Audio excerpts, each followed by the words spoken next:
seemed like woodworking was a good way to express time. Traditionally, we've always done that. Your grandfather's clock, for example, square, boxy. Time really was a lot more dynamic than that. I built my first clock. That's the second one to the left of the camera. I built, which is not part of the show, is this guy. It has hands that move, and that's time. This kind of time is just two things that move relative to each other. Enough, we call it a minute. They move farther than that, we call it an hour. It's about maybe 3 minutes a month in terms of accuracy. They claim more, but it doesn't. It's the thing you can work with, and it's all we have. Something this small, you can put it into anything. Then I also discovered, this is called Baltic plywood. It's unusual, it's very expensive. Comes from Finland, Estonia, and Russia. And its characteristics are it's a plywood, so each layer is crossways to the other. It makes it very, very strong. But it's not like the plywood you see in your houses.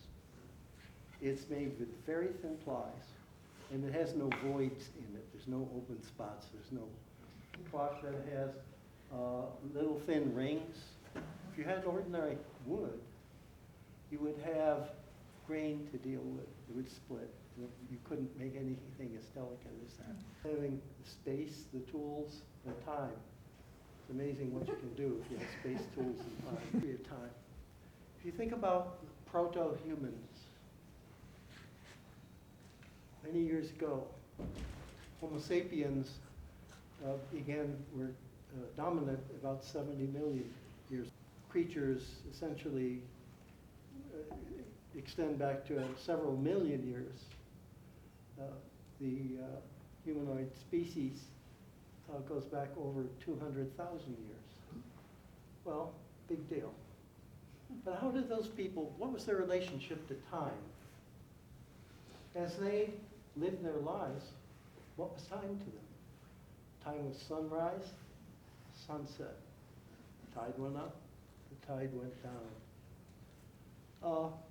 Maybe after a while the idea of the solstice and equinox, all of this combined to make it just a little more measurable in a sense. But it was not measured except in those terms.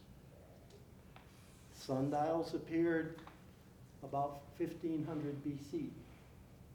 First kind of way of measuring time. Depended on the day, how late the day was, whether there were clouds and all those kinds of things. So the early time, as we see it historically, is pretty, how can you say it, not very granular. It's in very amorphous terms. And then we began to see things like water clocks, the beginning of the concept of 16 or 60 minutes or 60 units or 12 units in some kind of a daily cycle. A major difference happened when the mechanical clock evolved. For the first time, you had the ability to cut time into reasonably accurate intervals. And first there was the pendulum, an amazing thing that essentially had a period that was constant. And then there was the mechanisms that took the movement of the pendulum and essentially made it so it continued to happen over time. There were many improvements. We began to call them clocks and many other terms. Initially, the first clocks were used in monasteries because the monks essentially functioned on the basis of 7 different time periods during the day to say prayers. But even in all that time, mankind, most of mankind had no access to a clock of any kind, clocks being more accurate. And then came the Industrial Revolution. Now, imagine that you are the conductor of a train, and you're traveling between here and Albuquerque, and there's one track. But there's two trains going in opposite directions. And that means that you have to know when to get out of the other guy's way. It was done with time. And the only thing that you could do that made sense to keep you safe and to make the system work was essentially to have a clock that said, or timepiece, or conductor's watch, as they were called. And I'm going to go down this rail, and I'm supposed to be at the other place at 12:02, and I have to get onto a siding, and he has to be up here by 1:30. And so the necessity for accuracy became of huge importance. It changed everything in a time that was itself changing. And if you look back at navigation, for example, when to know how far you were east and west would make a huge difference in whether this satellite and that satellite, then if you do not put that adjustment in there for time warp, then your location is off by kilometers. And so this brings us into the last part, which is how all of this is going to affect us. When we found the Earth was flat, it didn't make much difference to our day-to-day operations. When we found that we were not the center of the universe and the sun didn't go around us, well, we all went out and planted corn the next day as we normally do. So a lot of the intuitive changes, a lot of the huge changes that have happened are intuitive but earth-shaking changes. So right now, there is the issue of quantum mechanics happening to our technology. There's some earth-shaking things coming, as important as the Earth is flat or the Earth is round. Because the implications of quantum mechanics and quantum physics can change or help us understand who we are, where we are, what's out there. Are there parallel universes? I mean, this sounds like a lot of crap in some ways. But, so we've gone from proto-human measuring their lives or measuring time with dawn and sunset to tinier and tinier and tinier and tinier and tinier little segments, and we call them all time. They're the same thing, but they're all different. And in a sense, if you think of your lives, you know, if all you had to worry about was, is the sun going to come up this morning with clouds or not? Versus the fact that it's 5:02 and I told my mother mother told me to be home by 5 o'clock, and it's maybe 20 after, something like that. Time is, at what point does time become oppressive? I'm the familiar stranger. And it really is that way. And it has implications for us, probably for our great children in ways that we don't even imagine. So that's why I find time fascinating. And it goes all the way, it involves us so much. For example,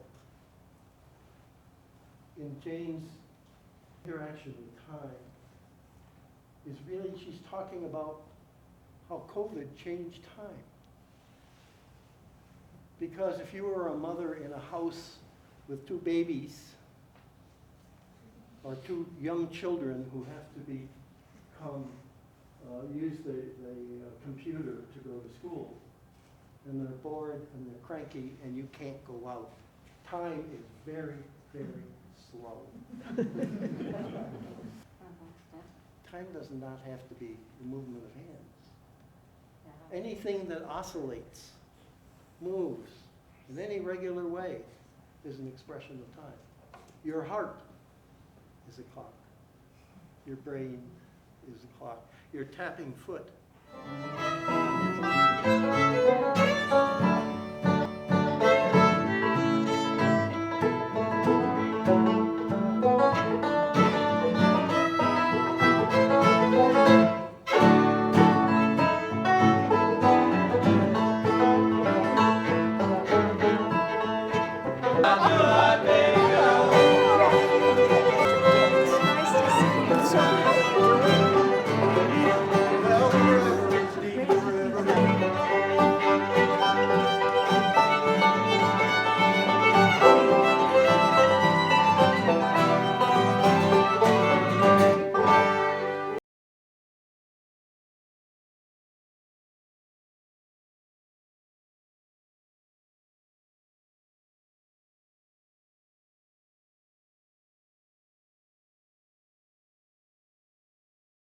My name is Jane Ellen Burke, and I'm an artist at the Taos Community Auditorium. And work is a piece that I did during the last 3 years, and it marks the COVID-19 deaths in the United States. On February 5th, I just finished. I have completed this 3-year project. I was a student at UNM in printmaking class, and on March 15th, we got word that the university was closing because of the COVID-19 pandemic. And with that, I went home with all of my work and my supplies and tried to think about what I was going to do next and how I could work. Having been a person that has drawn a lot in my lifetime, I started back with drawing. And eventually, it took me several months to devise a way that I thought I could capture the effects of the pandemic in the United States.